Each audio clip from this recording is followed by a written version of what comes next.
Okay, so in reading, we are in our reading writing workshop book, the little book, on page 130.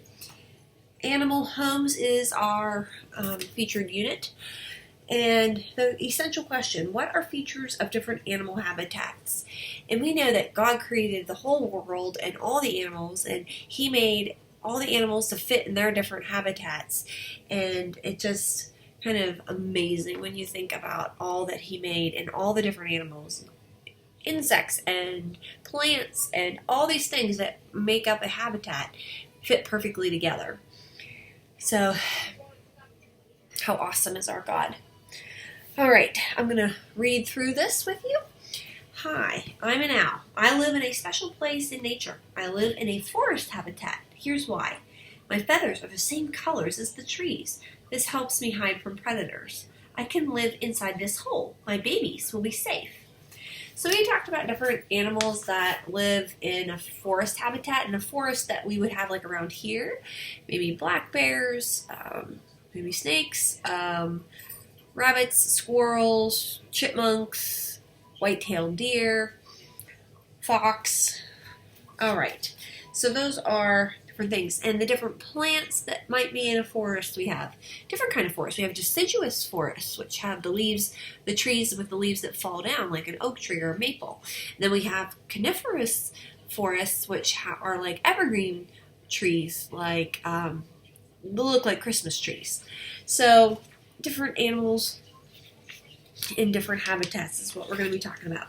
Okay, let's go to our vocabulary. I did give you a vocab sheet that I want you to study. Let's talk about buried. The car was buried in the deep snow. So buried means either it's hidden under something, covered up, and it's fun to uncover things like a treasure or something like that. Escape. The cat could escape through a hole in the fence. So escape means they get away, right? Habitat. Prairie dogs live in a desert habitat. So habitat is the area that an animal lives, and it has everything it needs. Food, clothing, shelter, all the things it needs to survive. Journey. Maya and her family went on a journey in the woods. A journey is a trip of some sort. Nature. We walk in the woods because we like to be in nature. So nature is everything God has made, right? Nothing man-made like a building or a car. Those are man-made. So nature is all the things God made. The woods and the streams and the ocean and all of that. That's all nature. Peeks. While hiding, Kate peeks out from behind the tree. So peek is, you spy something, right?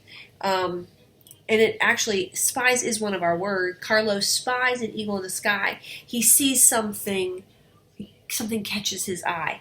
Peeks would be like a quick look. And restless. The child became restless during the long car ride. Restless means can't sit still. You're tired of sitting still, right? You want to move. All right, let's go to a prairie guard dog and follow along as I read. Essential question. What are features of different animal habitats? Read to learn about the place a prairie dog calls home. I am on a journey. My trip is to a prairie. It is in the outdoor world called nature. Many animals live in a prairie habitat. This place has what prairie dogs need to survive. A prairie has a lot of grasses, but few trees. Without places to hide, a prairie can be dangerous for some animals. So right away, you can tell this is narrative nonfiction because it sounds like somebody's telling the story, a narrator of sort. And it's nonfiction because it's true. Fiction is not true, so if it's nonfiction, it is actually true. So, and yellow words are our vocabulary words used in context. See if you can use some context clues to figure out journey. Trip, right. Nature, outdoor world. Habitat, things, a place where they have everything they need to survive. So this is the prairie, a real flat area out west, and a lot of grassy areas, not a lot of trees.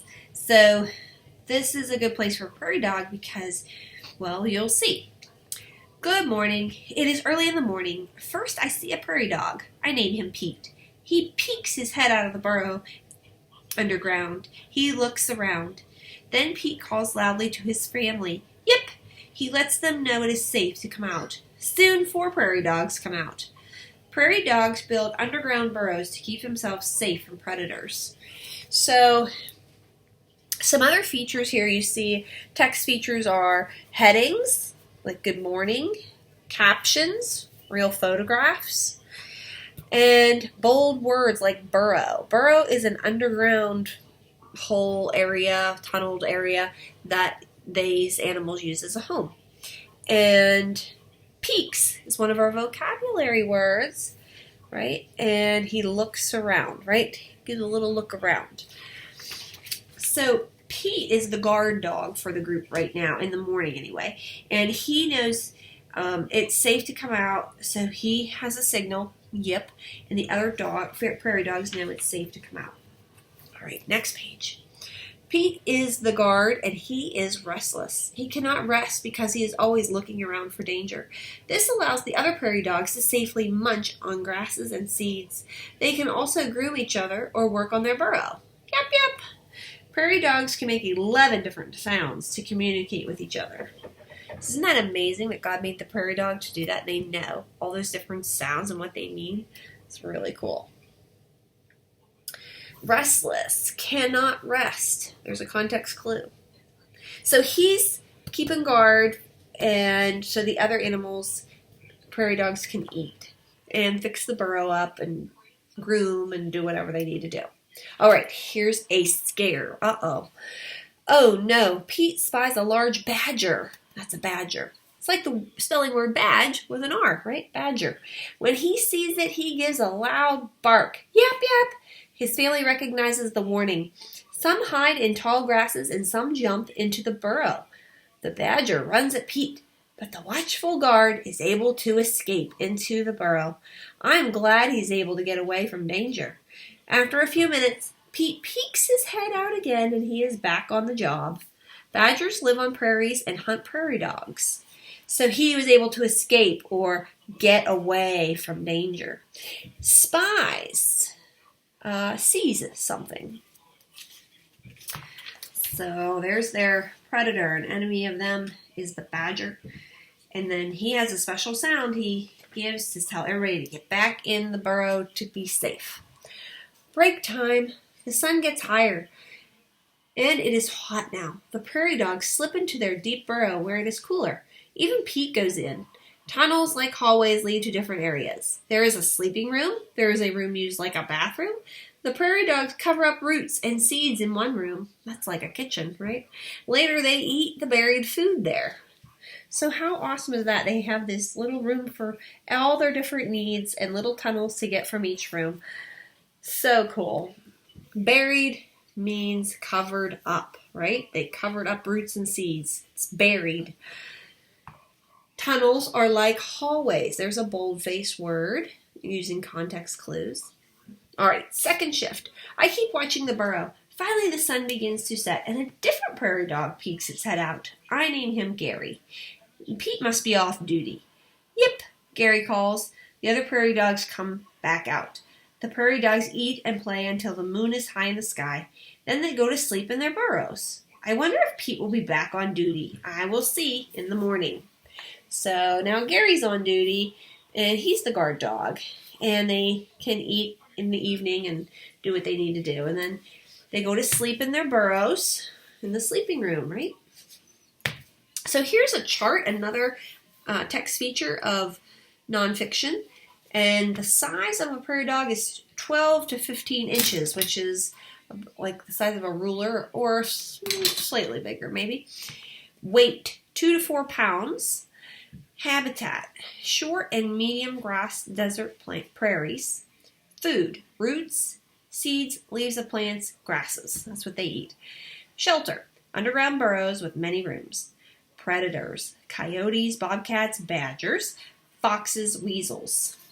So very interesting facts to learn. So what are 2 features of a prairie dog's habitat?